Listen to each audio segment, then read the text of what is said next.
guys, welcome back to Dazzling Diamonds Boutique. Today we're going to be creating resin flatback phone charms, and the supplies that you're going to need for this is going to be resin molds. I did get these from Amazon. And then you're also going to need popsicle sticks. You're going to need some gloves. You're also going to need mixing cups.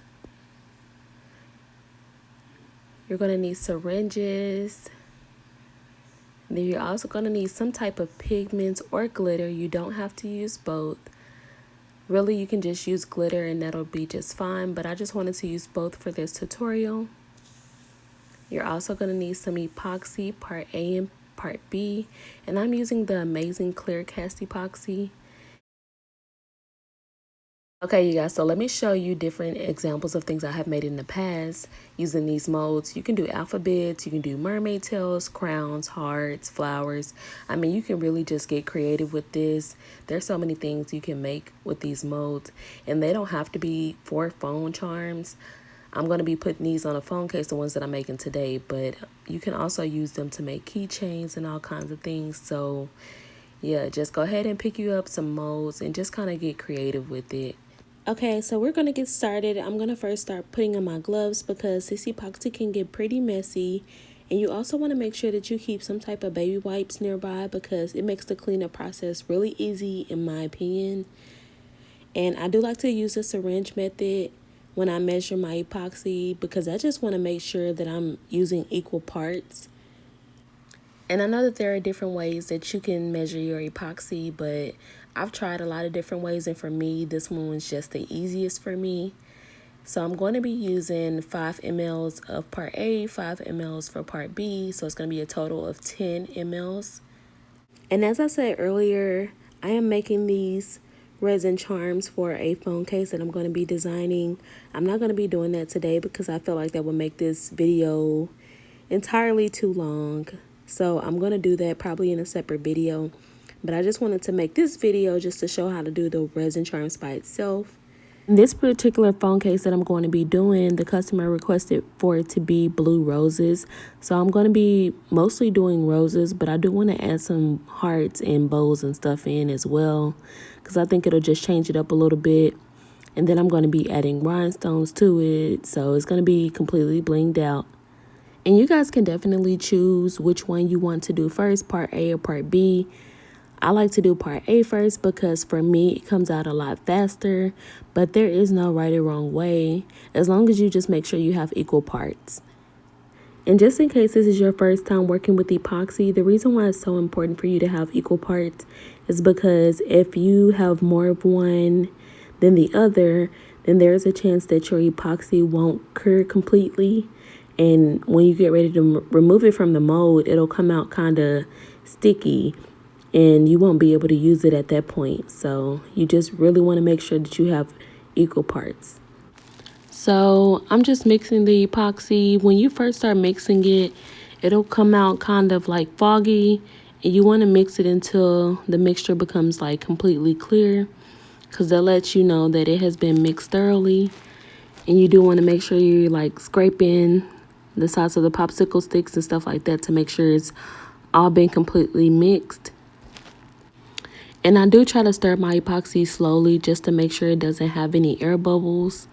And that's really not that important unless you're making tumblers and stuff like that, because with these molds, you're going to be using the heat gun to remove the air pockets. But, you know, you still want to make sure you're stirring as slowly as possible.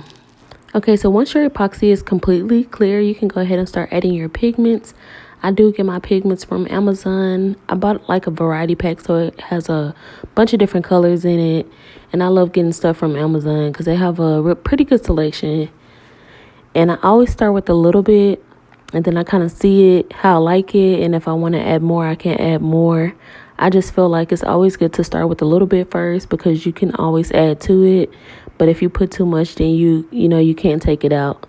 So yeah, that's the reason why I like to start with a little bit first. So now I'm just making sure that I get this pigment completely mixed in all the way. And I really love the color, but I feel like it's going to be a little translucent. So I'm probably going to be adding a little bit more pigment to it just to give it like a richer color. And as I mentioned earlier, using a pigment is completely optional.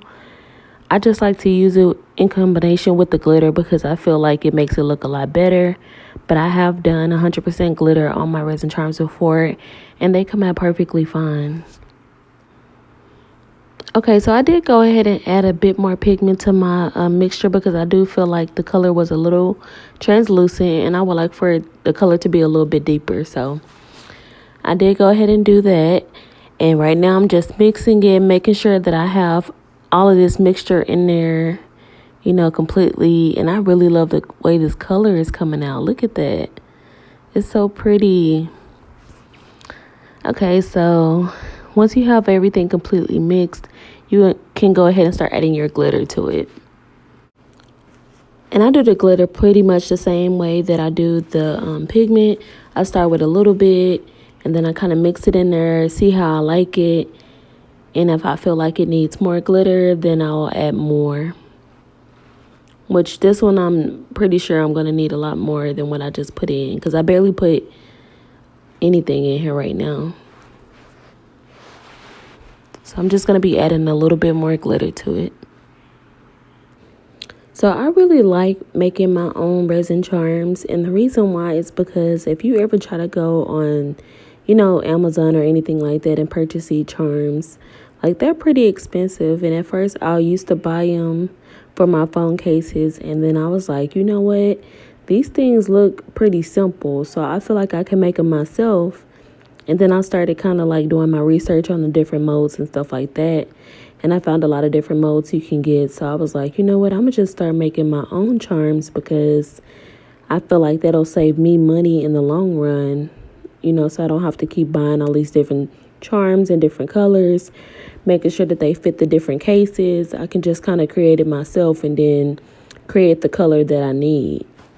So it's just more convenient for me. And what I'll try to do is to match whatever pigment and glitter color that I'm going to be using to the rhinestones that I'm going to be putting on the phone case. And right now I'm feeling like this is pretty close to the stones that I'm going to be using. And I'm really loving the way this mixture is coming out. So I'm just going to stir it a little bit more.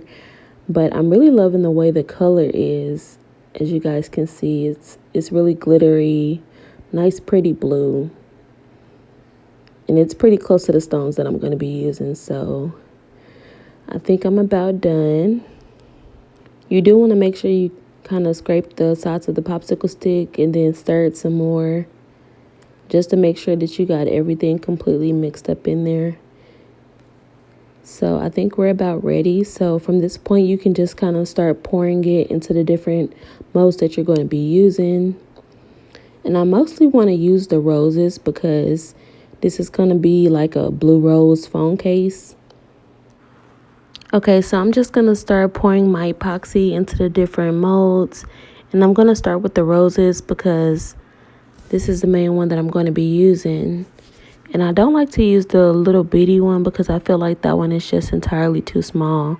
But I will be using the bigger ones. And you guys will see a little later how I kind of stick my popsicle stick into the rose mold just to make sure it gets into all the little crevices and stuff inside of there. And then I'm going to be using some hearts as well. And I will be using some of the bows. I don't really like all of the bows, but some of them are pretty. So I'll be using that. And then I'll probably use this big bow at the very top because I really like that one. And I'll probably be using the sunflower because I don't think I've used that one on a phone case before. So I'm going to try that one out and see how it comes out. For me, pouring the epoxy into the molds is kind of like the funnest part out of everything because, I don't know, I like to see how it pours and stuff like that.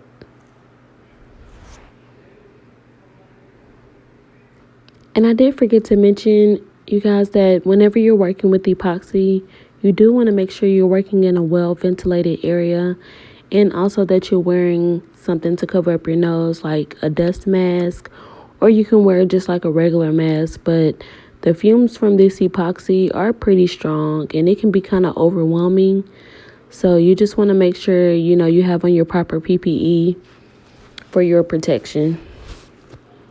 So now I'm almost done. I only have a little bit of epoxy left in my mixing cup, so I'm just going to use the rest and kind of pour it into this big bowl that I have here. And I'm not sure if I'll end up using this bowl or not. It all just kind of depends on, the phone case and how everything fits and stuff like that. But whatever I don't end up using, I just kind of add it to my collection because I know that I'll probably end up using it on a different phone case, or I'll end up using it later at some point.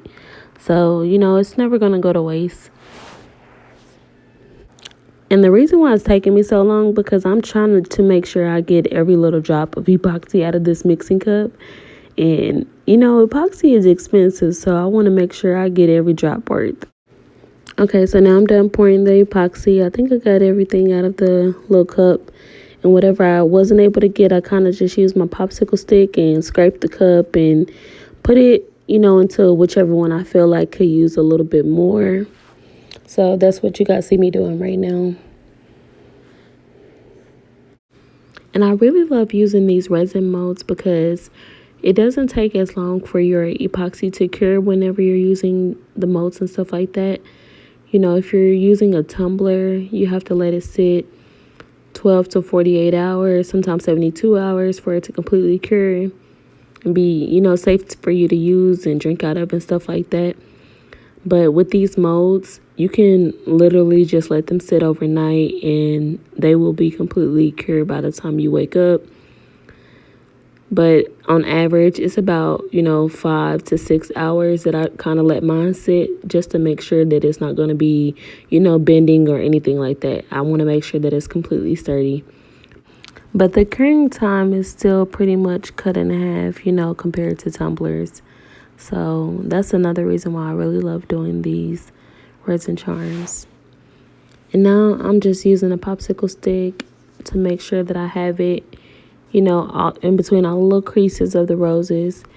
I have made some in the past and I didn't do this. And then whenever I got ready to pull it out of the mold, it hadn't completely went through there. So, it looked like some pieces was missing and stuff like that. So that's the reason why I kind of learned this trick, just to make sure that it gets into every little, piece on there. And I do it to the big bows as well because these do have some little dots in it to kind of give it some type of texture. And I do want to make sure it's in all of the little holes on the bow. Okay, so now I'm just going to check on my little sunflower that I have over here and make sure that I have it in between all of the little nooks and crannies of that. And then I'll probably make sure that I'm scraped everything out of this cup because I'm serious, you guys. I do not like to waste epoxy, so I completely try to scrape this cup from all the little epoxy that's in there. And I'm just making sure that I put everything in these little hearts, filling up whatever I have left in the cup. And at this point, I feel like I pretty much got everything. As you can see, I completely scraped it and there's really nothing left coming off of this stick anymore.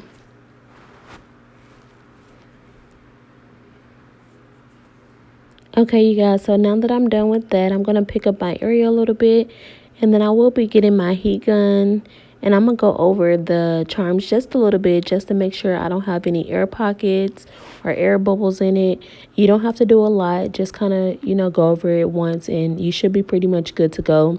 These are flat back resin, so it's not that important. But even then, the air pockets do show up sometimes. So you just want to make sure you don't have any of that in there.